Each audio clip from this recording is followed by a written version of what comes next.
اعوذ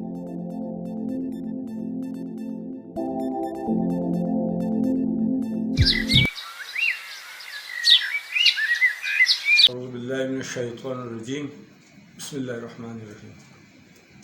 السلام علیکم۔ نام اور اس کے معنوں کے ساتھ نعیم الزمان دریچہ میں آپ کے سامنے ایک مرتبہ پھر حاضر ہے، اور اس مرتبہ جو ہم نام لے کر حاضر ہوئے ہیں وہ ہے سلمان۔ سلمان کے معنی سلامت، محفوظ، بے عیب اور امن والا۔ سلمان سلم سے نکلا ہے۔ سلم یعنی بے عیب اور پاک۔ اسی سلم سے دیگر الفاظ میں نکلتے ہیں، جیسے سلم سے سلیم، سلیم، مسلم اور سالم وغیرہ۔ جیسے مسلم کے ساتھ مان کا لاحقہ لگایا جائے تو مسلمان بن جاتا ہے۔ پھر اسی طرح سے سلم سے سلمان یعنی سلم میں مان کا لاحقہ لگایا جائے تو سلمان بنتا ہے، یعنی سلامتی والا، بے عیب۔ اسی طرح سے سلیم، سلیم میں اگر مان کا لاحقہ لگایا جائے تو یہ بنے گا سلیمان۔ سلیمان کے معنی بھی بے عیب اور امن والا کے۔ سلیمان اللہ تبارک تعالیٰ کے ایک جلیل القدر نبی کا نام ہے، جسے عبرانی میں شلوم یا شالوم کہتے ہیں، سریانی میں سلم کہا جاتا ہے، اور لاطینی زبان میں اسے سولیمن، جو آپ نے 9-10 کے کورس میں ایک نظم بھی پڑھی ہوگی، سولیمن گرنڈے۔ بہرحال سولیمن کا لاطینی زبان کا لفظ ہے، اور یہ سلیمان کا مترادف ہے۔ حضرت سلیمان اللہ تبارک تعالیٰ کے نبی، برگزیدہ نبی اور داؤد علیہ السلام کے بیٹے تھے۔ ان کی حکومت جنوں، انسانوں، چرند پرند اور ہواؤں پر بھی تھی۔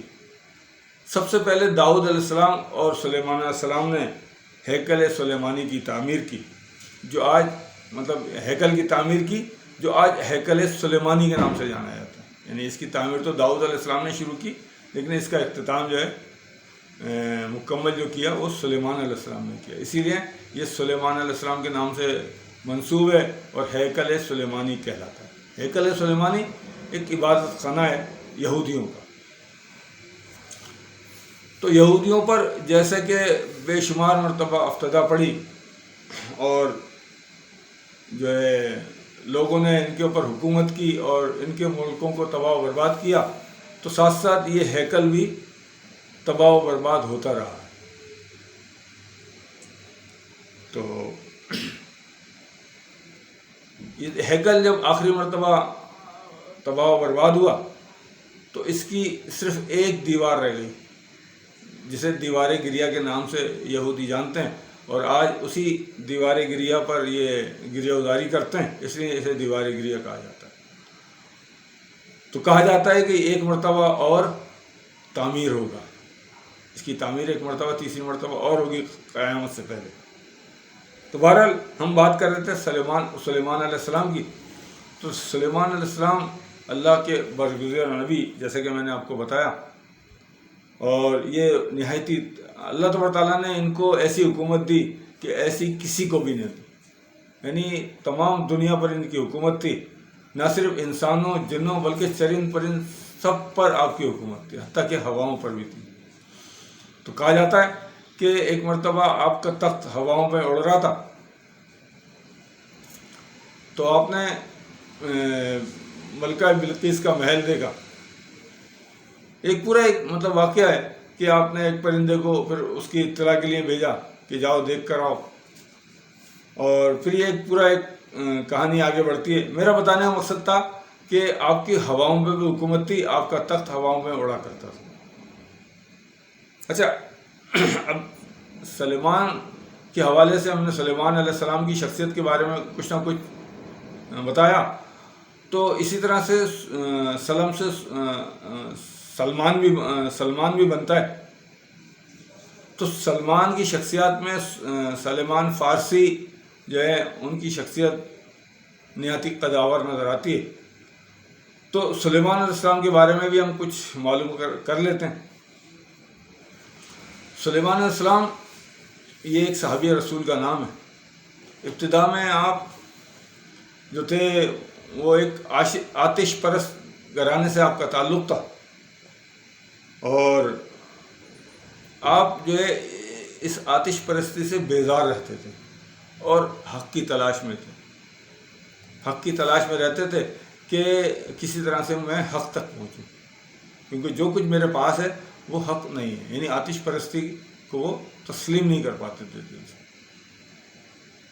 تو ہوا یوں کہ ایک مرتبہ سلیمان علیہ السلام کے والد سلمان علیہ السلام، سلمان کا جو اسلام سے پہلے نام تھا وہ تھا مابا، اور ان کے والد کا نام تھا ذوخشاں. تو یہ ذوخشان جو تھے ایک مرتبہ کسی کام سے ان کو جانا پڑا، تو انہوں نے اپنے بیٹے سے کہا کہ آج کھیتوں پہ تم جاؤ گے. کہا ٹھیک ہے. اب یہ کھیتوں پہ جانے لگے تو انہیں ایک قافلہ نظر آیا عیسائیوں کا.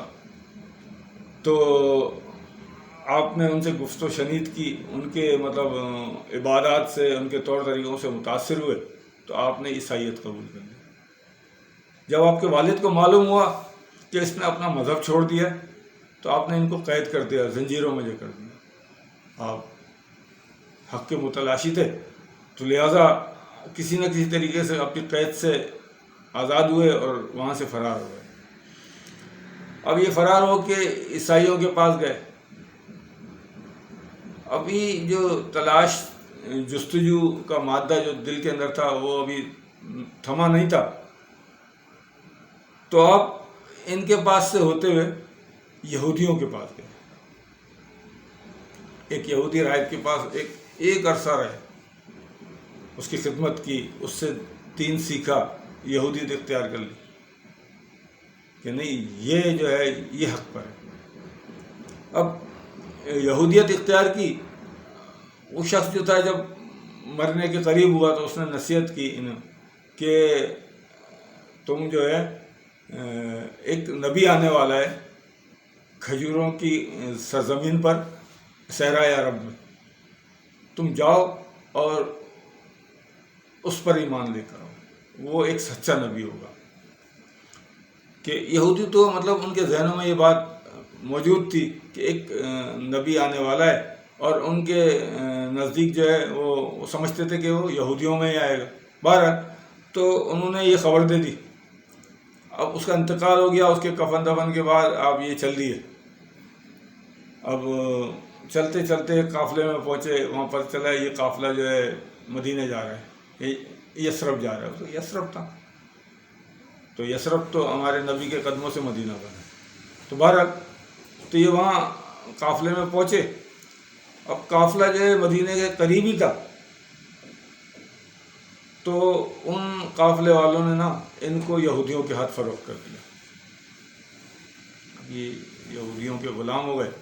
اب جناب یہ وہیں پر ہی مدینہ میں رہنے لگے، وہاں خدمتیں کرنے لگے. کھجور کے باغ میں انہوں نے ان کو مطلب خدمت دی گئی، کھجوریں توڑتے تھے.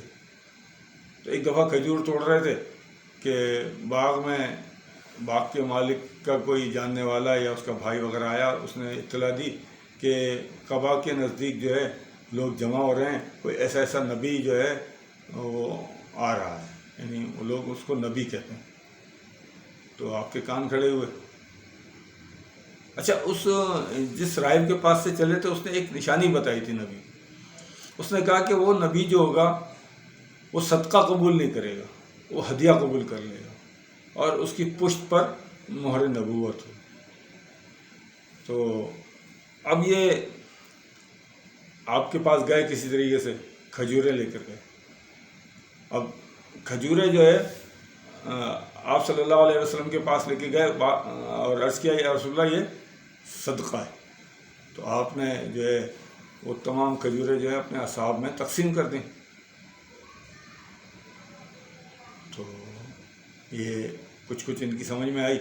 پھر یہ دوسرے دن پھر گئے پھر کھجوریں پیش کی کہ یا رسول اللہ یہ ہدیہ ہے. تو پھر آپ نے اس میں سے خود بھی تناول کی اور اپنے اصحاب کو بھی. تو یہ سمجھ گیا کہ ہاں یار یہ وہی سچا رسول ہے جس کی مجھے اطلاع دی گئی. اب رہ گیا مہر نبوت کو دیکھنا. تو یہ نبی کریم صلی اللہ علیہ وسلم کے ساتھ رہنے لگے. اور ایک مرتبہ حضور علیہ السلام کسی کے جنازے میں گئے تو آپ جو تھے وہ حضور علیہ السلام کے پیچھے کھڑے ہوئے کفن دفن کے نظام میں. تو اب نبی پاک صلی اللہ علیہ وسلم جو ہے وہ سمجھ چکے تھے کہ یہ شخص کیا چاہتا ہے. تو آپ نے از خود جو ہے اپنی پشت پہ سے کرتا ہٹایا اور مہر نبوت حضرت سلمان فارسی کو نظر آ گئی. تو آپ چمٹ گئے اور کلمہ پڑھا اور ایمان. تو یہ ان کا بڑا عجیب و غریب سفر تھا. اور مطلب یہ اسلام لانے کے بعد بڑے اچھے اور سچے مسلمان ثابت ہوئے اور اتنے مطلب یہ صاحب رائے شخص ثابت ہوئے کہ جنگ خندق میں آپ ہی کی رائے کے مطابق جو ہے وہ مدینے کے ارد گرد خندقیں کھودی ہے. تو یہ مطلب سلمان فارسی کا تھوڑا سا تعارف میں نے آپ کے سامنے بیان کیا سلمان نام کے توسط سے کہ میں نے آپ کو سلمان نام کے معنی بتائے. جہاں معنی بتائے وہاں تھوڑا سا سلمان نام کی شخصیت کے بارے میں آپ کو متعارف کرایا. امید ہے آپ کو پسند آیا ہو. اگر پسند آئے تو ہمیں ضرور کمنٹس کریں اور لائک کریں اور سبسکرائب کریں اور اپنی آرا ہمیں مطلب اچھی بری جیسی بھی ہوں وہ ہمیں بھیجتے رہیں تاکہ ہم اپنی لائن کو بھی سیدھا رکھ سکیں کہ جس طرح آپ چاہتے ہیں ہم اس طرح سے چل سکیں اور آپ کو اچھے ناموں کے معنی آپ کے سامنے پیش کرتے رہیں. فقط والسلام.